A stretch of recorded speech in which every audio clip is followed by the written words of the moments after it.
Hello, everyone. My name is Raul Rosique. I go by Rudy. I'm a senior here at Syracuse University studying health and exercise science on the pre-physical therapy track.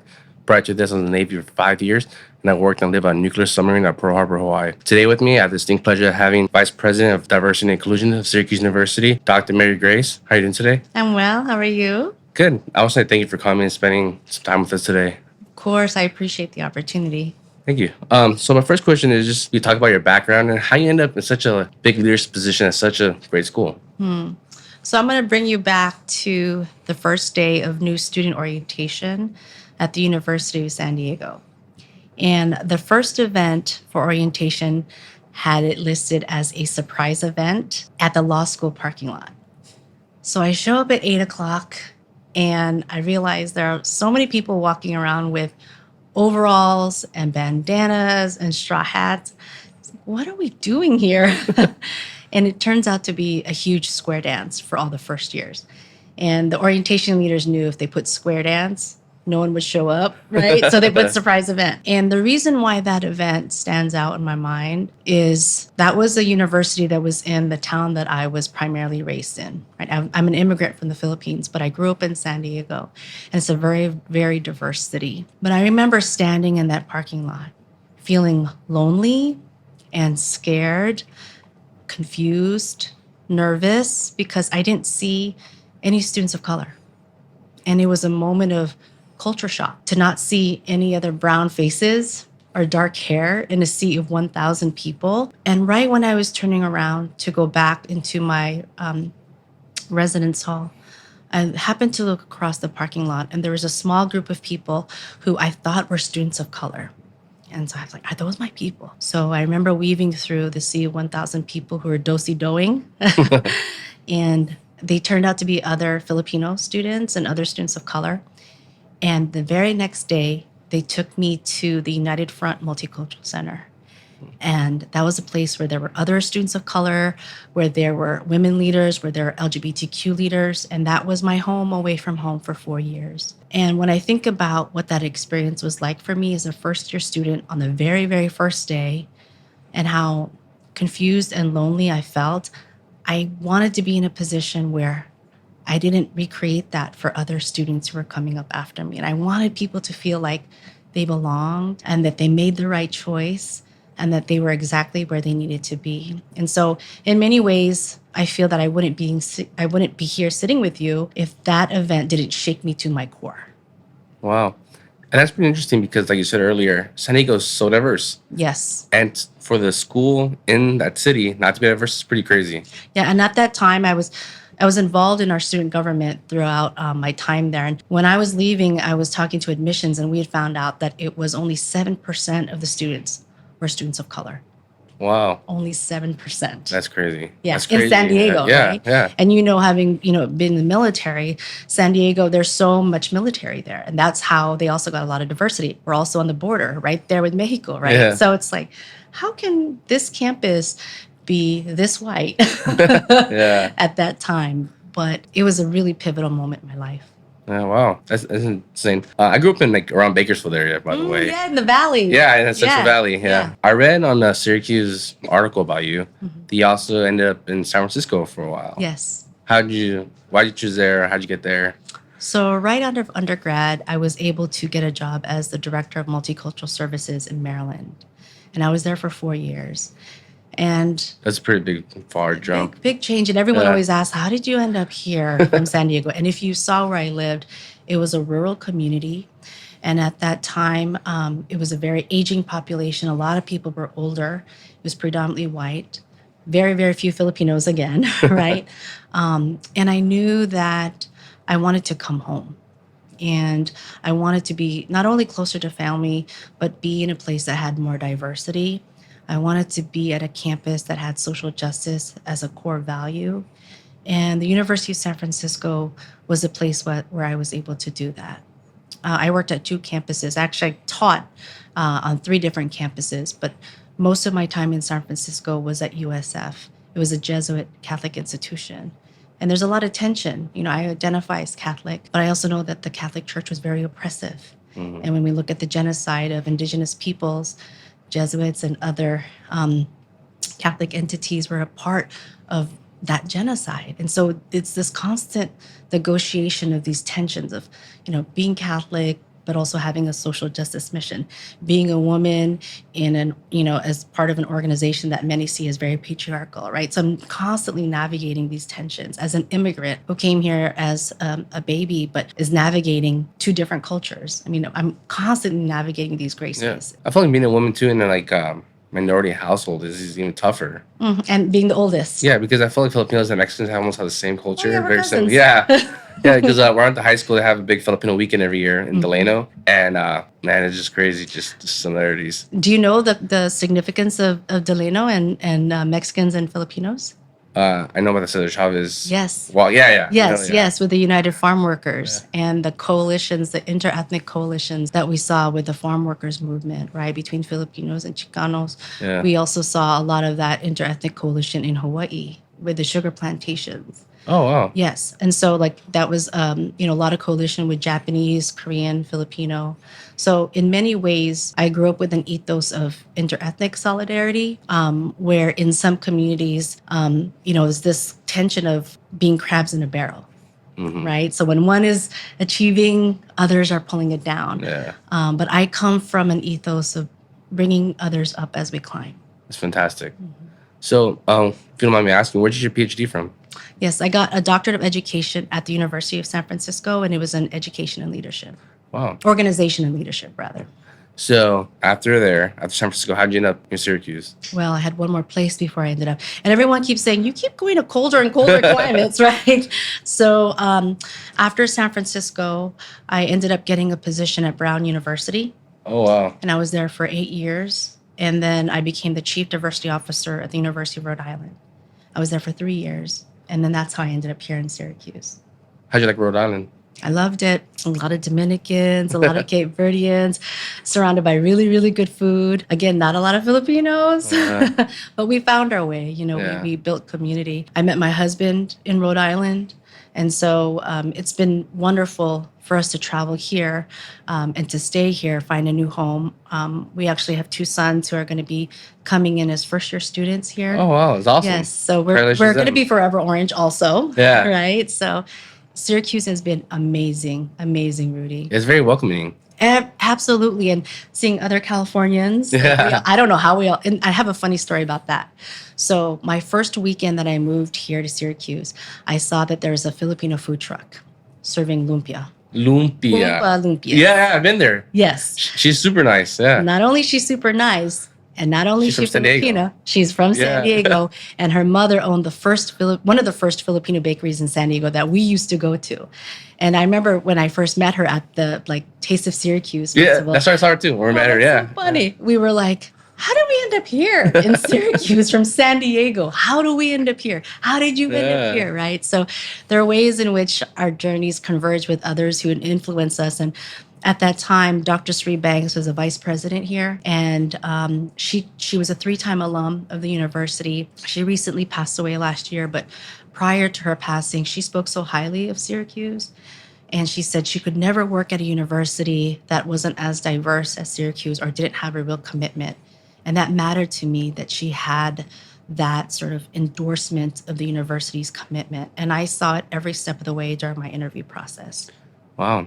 Something I found since leaving my high school, everywhere I've gone, I know I'm a minority. It makes me different. I was in the room, I was the only Hispanic. Or at my summer when I first got there, I was one of 4 colored people out of 140 sailors. And that's crazy. I really get to get used to being uncomfortable in every single stage of my life so far. I can relate a lot to that. So many times when I'm in a room, I'm either the first or one of very few. And even in 2023, there are going to be times when you're going to be the first or one of very few, Rudy, as I have been. And in many ways, it's a call to action, right? Yeah. It's a call to action both to bring others in the community to consider diverse perspectives and bring them into their organization. But it's also an opportunity for us to encourage others who look and don't look like us to see how important it is to have different people around the table. Yeah. I always just tell people you should respect everybody. Talk to everybody and the way you want to be treated, and things just work out for you. Well, and the other thing, and I remembered when I was at a previous institution, there was a group of us 4 women of color, and we were all called the Latina deans, but only 2 of us were actually Latina. Oh, wow. And they all thought we were the same person. We would get Wow. mistaken for each other all the time. Like I'd be called Dean Rodriguez, for example, or Dean, whatever the last name may be. And I say, oh, that's not me. That's actually the Dominican woman with curly hair and glasses, right? But the ways in which our presence as the only women of color deans, that we were both visible, hyper visible, and hyper invisible, meaning there weren't very many of us. Yeah. It's a reality that I navigate every day, especially as I move up in leadership roles. I'm one of very few, or the first sometimes. I know you say your family comes from the Philippines. Were they educated here or no? No, I have a story about that. I just want to point out something before I hear your story. I find it even more challenging when people say, "Oh, you're first gen college student." Not only you're first gen college student, you're first gen in the U.S. Mm-hmm. And sometimes I feel it's very hard for people to comprehend when a sentence could be like from talking to my father. He speaks like good English, like there's wrong with it, but he's not going to be speaking at a Syracuse level English. So some of the sentences start in English and some in Spanish. And I think it's very hard for people who didn't grow up like that to understand that. And I should clarify, my mother got her bachelor's degree in the Philippines, but my father got his bachelor's in the United States. Oh, wow. So my father is also a veteran. He was U.S. Navy. Cool. He Yeah. stationed primarily in San Diego, the different bases and installations in San Diego. I remember when Top Gun came out, he was an aviation mechanic. It was right across the street. It was a big deal to watch Top Gun, the original Top Gun. Yeah. But there was a point in my college career where my father, my brother, and I were all undergrads. Oh, wow. It was amazing. Yeah. My brother was at San Diego State. My father was, at that time, he was at Southwestern Community College, and I was at the University of San Diego. And to know that my father pursued his bachelor's degree after he had already retired from the military, he was fine. He had his pension. Yeah. But he said, I want to get my bachelor's degree. And to his credit, he did it. And he would go to the pre-algebra classes. Like, that's a very humbling experience, right? When you were serving the military for 20 years and now you're sitting with 17-year-olds in your classroom in pre-algebra, right? Yeah. After 20 years, you're a big shot. Yes. Navy. Yeah. Yes. But he got his degree and then he was able to get a second career. And I'm really proud of my father because he understood the importance of education as a way to lift communities up and to be a model for his family. Yeah, it's amazing. It's very tough for someone to go do that, and for like the immigrants to do that, it's like amazing. Right. Like I'm always like my father came, he was so young coming to America, and like it's tough. Yeah. Can you imagine, Rudy, like if you picture yourself at his age when he came, right? Like when I picture my father and my mother coming at their age, like what was I doing? I was taking classes. Like I was in college living my best life and my parents were buying houses and starting a family, like things. I'm like, I can't even comprehend how they left their all that they knew in their life and for a life that they imagined for their kids. Like how brave and courageous and wonderful and resilient. And at the same time, how unfortunate that they didn't live in, at least for my father, it was a way for him to escape poverty, that it wasn't a community that could sustain him and his family. Like in order to escape poverty, he had to join the military. To go back to what you said, like it's insane like what one person will do and will change like the next generation of your family. Like one person had to come to America and then it's just we're a benefit for generations now. Absolutely. And my grandfather had a first grade education, and he ran away from home when he was 7. Oh, and lived through the Japanese occupation in the Philippines. And to know that that is the legacy in which now I'm sitting in this room as a vice president, and that is my legacy. You know, my grandfather created that legacy, that resilience, that tenacity, that audacity. I'm very proud of that. yeah, it's very like prideful. I know that's your family, how they got here. Yeah, and same to you. Yeah, even though I don't tell my dad this or I don't tell my family this, whatever, like it's amazing. Yeah. Everything you accomplish here, if you just try. Yeah. And especially when we come from immigrant families, we know we didn't do it on our own, that we had the hopes and expectations of our families, and that our accomplishments are not just our own, but our families as well. Definitely. So move on to the next question. How do vets fit into diversity, equality, inclusion, and accessibility here on campus? So what I will say, one of the most distinctive features I saw about Syracuse was its deep commitment to veterans. And I also had the opportunity to tour the National Veterans Resource Center. It's a beautiful building. Yeah. Amazing. Diversity of images that you see, the ability to interact with that space, keeping inclusion and accessibility at its core, everything from ramps to interactive visuals, right? Like that's, to me, such an incredible exemplar to our commitment to DEIA. And when we think about the veteran population, it's one of the most diverse because you're going to see cross section of different ages, different disabilities, races, genders, sexual orientation, religion. All of that is encompassed within our veteran community. And what a wonderful way for us to think about our veteran community as part of the DEIA experience.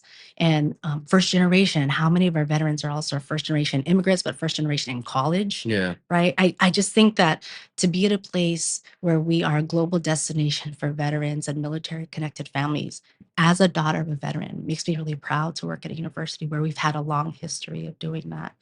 And I know that within our own population, again, the percentage of students of color, the percentage of those who are first gen, I mean, we have really good representation within our veteran community. Yeah.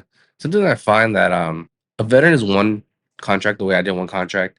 You come out, you're still in your 20s. It's very easy to be compatible with typical student. Your mind's a little different, like I deployed twice, average student here did not. But once people start getting to a second or third contract, I know it's just a lot harder for them to just interact and just get involved. I told 'em, just try, man. Or women, just go out there, have fun, enjoy your college experience. You deserved it. hmm And we also have to expand what we think about the college experience. When I was growing up, college on television looked like fraternities and sororities and drinking all the time. Like that was sort of the typical image of college. And when we think about the types of communities who are entering college now, we have a lot of folks who are parents. We have a lot of people of different ages, those who are coming back to school after having started and then having a break for because Oh life yeah. happens and then coming back, right? So even understanding a traditional college student, we have to challenge what we see as traditional because traditional isn't necessarily just 18 to 22-year-olds. Yeah. In a place, especially like this, where we have so many veterans and we have a lot of colleagues and students who are coming with different life experiences. Like, as I said, they might be families, they might be caregivers of older parents. They're coming with a lot more complex situations that they're managing as they're also pursuing their degree. To add to that, I think this just proves how much Syracuse cares about students. Recently, I had two single moms come on this podcast and talk about their life in college as a single parent, going through all the struggles that compiles with that. And they said nothing but fantastic things about Syracuse campus, how they helped in different programs, how they just made their college experience easier and worked with them. And they said they did not expect that at all coming here. Like they're Mhm. truly grateful for this campus. And the kinds of resources, I mean, even if you look at the resources at the Barnes Center, Yeah. everything from pet therapy to mental health Yeah. resources. Massage chairs. Yeah. Exactly, exactly. Wellness Yeah. in a very holistic sense. I wish I went to school that had the kinds of resources that Syracuse provides for Yeah. students. So we're talking about like diversity earlier. Affirmative action has been a pretty popular thing lately. What are your thoughts on it? As the Vice President for Diversity Inclusion, I care deeply about making sure this campus is accessible, is inclusive, is welcoming. And I think about the ways in which I, in my role, and my colleagues in their respective role, can remove the barriers to access. Because what we know is when students do well and they graduate with their college degrees, they're lifting up their families, their neighborhoods, and their communities. And there's been a lot of concern lately around the Supreme Court decision and ruling around affirmative action. And when I think about the implications that can have for us here at Syracuse, I want to go back to what I said earlier in terms of being so impressed with Syracuse. We've had a long history of being inclusive, whether it's accepting veterans, Yeah. accepting Jewish students, women students, those who were interned in Japanese internment camps. There have been many instances and examples where Syracuse has said, we remain committed to diverse communities. And when I think about the ways in which we're going to recruit moving forward, We need to think really critically around different communities who probably never even considered Syracuse as a viable option for them, and think about places where we haven't really done as good of an outreach effort as we could have. Because I'm a firm believer that when one student graduates, they are lifting up their entire community. And so when I think about the student experience, I think about that. I also think about the ways in which we recruit a diverse faculty and staff. It's important that we also think about those who teach and support students, that we have to also do our due diligence to recruit the brightest scholars and the best administrators and staff who are going to serve our students. And we have to cast a wide net. So for me, it's really around access and providing opportunities for people to consider not only Syracuse as a place where they can be accepted or where they can work, but where they're going to thrive. Yeah. Um, funny quick story. The reason I chose Syracuse, or the reason it went on my radar, I saw the movie Express. Oh, I haven't seen it. No, oh wow. Let me write that Yeah, down. the Express is about like the Ernie Davis story. Oh. And I was like, man, this school is like a trailblazer when it comes to minorities getting like moving through life. Mm. And not until after that, I started research, I realized they're such a military friendly school. But the only reason that it was on my radar because it's like what it has done in the past for minorities and the first African American Heisman Trophy winner and Mhm. just trailblazing. I was like, wow, this school, like I really want to go to school like that. Yeah, I mean, it's hard when you're in the valley to Yeah. imagine life where there's so much snow as much as there is Yeah. here. No, yeah, it's the first place I've seen snowfall. Mhm. I was like, oh wow, that's crazy. Like Mhm. I thought white Christmas were like fake until I got here. I was like, oh man, it's kind of Yeah. crazy. When I lived in Rhode Island and obviously here, whenever I go to San Diego for the winter holidays, I'll say, "Oh, do I go to the pool or do I go to the beach?" Like, what is that? And then back here, it would be, do I wear my parka? Do I wear my boots? Do I wear my scarf? It's a different Yeah, way of thinking. yeah, it's insane. Mhm. What do you think universities in general could do to ensure diversity on their campus? Yeah, so I think it's important that at all levels of the institution, we model a commitment to diversity, equity, inclusion, and accessibility. That might look like recruiting people in powerful positions of influence who have diverse perspective. It also looks at our curriculum to see what can we do to educate our students and our faculty who are teaching these classes, Yeah, right? The different and complex issues that we're dealing with within a global society. It's removing barriers to access and removing barriers to being fully included, whether that's spaces and classrooms that have universal design for learning or having inclusive presentations where those who are visually impaired, for example, can access those materials. And I think it has to be part of the ethos of the institution. You can't just have some outlier, like in our strategic plan, goal number 5 refers to diversity, and it's like yeah, nowhere else. It has to yeah. be so embedded into the fabric of our institution, whether it's in representation in our marketing materials and communications, or the kinds of projects that we're funding that promote equity and inclusion, again, to the curriculum, to who we're recruiting. It has to be embedded in the fabric of our institution. And to me, it meant a lot when Syracuse after the Supreme Court ruling, when Syracuse went out publicly and said like this one we're extremely disappointed. Does not affect our decision moving forward. I was like, wow, I'm so glad I come to the school. Like this is Mhm. amazing. And not that I looked up any other schools, but like I didn't publicly see any other schools do that. And did you see there are a lot of us who have signed that at the highest levels of leadership, including Wow. our board of trustees chair? That's amazing. That's great to hear. Like that meant a lot to me and a couple other people that I know are here. Like, wow, this is amazing. I'm glad we come to the school, made the right decision. And we heard that from alumni. Like that's Oh, why wow. we're forever orange, is because of this commitment. That's great. What are your thoughts on gentrification? Hmm. So you asked me about my time in San Francisco. The San Francisco I lived in back then is a very different San Francisco than it is now. And a lot of it has to do with gentrification. And what comes with the gentrification? On one end, you'll see innovation, you'll see opportunities for up and coming entrepreneurs to do amazing work Yeah. and revive communities that may not have as many resources at the time.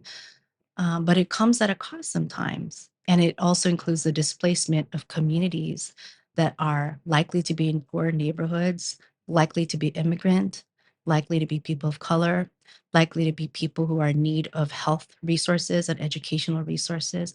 And so I'm always a believer that with great power comes great responsibility. And if we think about how to work with communities that don't have the resources to thrive rather than displacing communities, we all can benefit. And so that takes a lot more time to build partnerships with community based organizations, with community leaders within those neighborhoods or within those communities to do this work together. But in the end, I think that's a better outcome than displacing communities that may need that boqueria or that may Yeah. need services that aren't always provided at other places. And I think about San Francisco. I was there a couple years ago and it was heartbreaking, Rudy, heartbreaking to be walking the streets where I saw so many men of color who were displaced, who were literally on the streets, didn't have places to eat full meals on a consistent basis or consistent housing. It's heartbreaking. And I think we have a responsibility to work with communities and not against communities.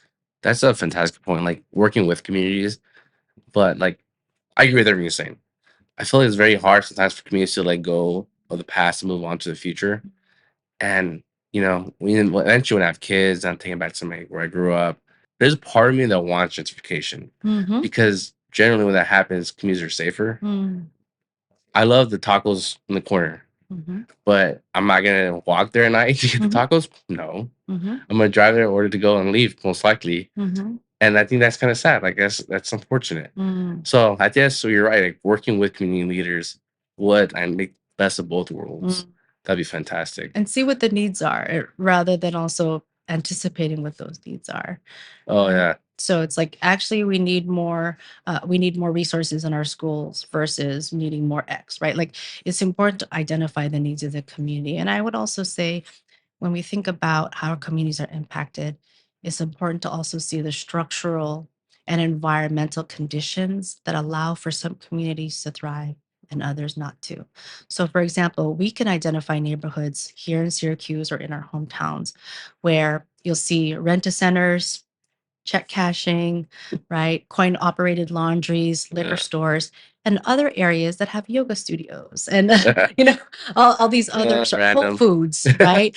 Um, that's by design. Yeah. And so thinking about the structural issues that play into a community success is also, I think, an opportunity for us to think about how to work in partnership. Oh, that's fantastic. So something I asked all the guests here, what is your favorite quote and why? My favorite quote is often attributed to a Filipino revolutionary, Jose Rizal. And it's not a direct translation, but it's been used in this way by the Filipino community. And it's no history, KNOW, no history, no self, no history, NO, no history, no self. Wow. So in order for me to know, to sort of appropriate my own identity, to have pride rather, I need to know where I come from. I need to know my legacy. I need to know what contributions the generations before me have made. And I am not who I am today were it not for the contributions of my ancestors. So no history, no self, no history, no self. That's amazing. I'm gonna go back to what we talked about in the beginning where the people before us paved the way. Mm, So yes. that's My amazing. grandfather, my grandmother. Yes, from very, very humble beginnings to now be in a place where I get to sit here with you Yeah. during this podcast, Rudy. It's During the middle of amazing. the day, Yes. AC room, relax. Yeah, it's insane. Yes. I saw this thing online where it was like older man was saying, "I want my kids to have a job where they have to shower before work, not afterwards." Mm, And I was like, "Whoa, that's deep. yeah." Hmm. The regular man who works in tractors or whatever Yeah. said that. I was like, "Oh, wow, that makes a lot of sense." Well, and you said you're from Bakersfield. My grandfather was one of the migrant farm workers who worked in the grape fields. Oh wow, Mhm. that's cool. Yeah, Yeah. a lot of my family, my grandparents, my parents worked in the fields for a while. What if we're cousins? Well, my grandfather came back listening to norteño after being in the fields That's and funny. banda music. It's Yeah. just like, of course. When I talked to that lady, the lumpia lady here, Yes. and I said like, "Oh, Delano, I went to high school." And she was like, "Delano, I know that." But I was like, "What? How do you know Delano?" Like, uh, all Filipinos know Delano. Yes. I was like, what? Yes, It's Val funny. knows. She knows where she comes from. Yeah. She knows history. Yeah. Man, well, I just want to thank you so much for coming, spending time on your busy day. Vice President of Diversity and Inclusion at Syracuse University. I'm sure has a hectic schedule. So I just really appreciate you coming and speaking with us. Thank you, Rudy. Thank you to you.